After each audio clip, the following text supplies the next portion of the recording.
मस्जिद में mobile of रखें, नहीं तो ऐसा भी होता है। जमात ईशा की नमाज में चौथी रकत के क़याम में खड़ा था। पूरी मस्जिद में खामोशी थी जब अचानक मेरे साथ खड़े लड़के का मोबाइल बजने लगा। इसने जल्दी से अपनी पैंट की पॉकेट के बाहर से ही मोबाइल का कोई बटन दबाया तो आवाज़ बंद हो गई।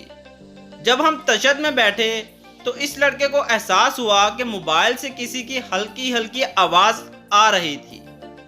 शायद कॉल कट ही नहीं थी बल्कि रिसीव वाला बटन दब गया था।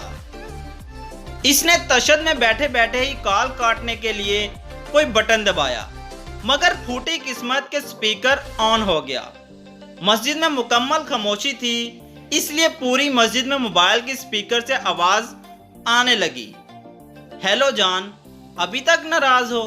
आप बोलते क्यों नहीं? जान प्लीज एक बार बात कर लो ना। पक्का अब लड़ाई नहीं करूंगी। सच में मेरा अपने कजन से कोई ताल्लुक नहीं।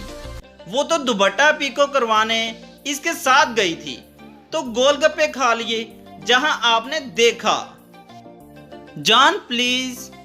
लड़का बेचारा लगा रहा कि किसी तरह कॉल कट जाए, लेकिन इस दिन इसकी किस्मत का सितारा ही गर्दिश में था।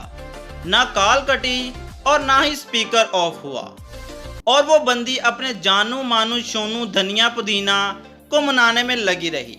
मौलवी साहब ने जल्दी से सलाम फेरा और इस लड़के ने आओ देखा ना ताओ, सीधा बाहर की तरफ दौड़ लगा दी।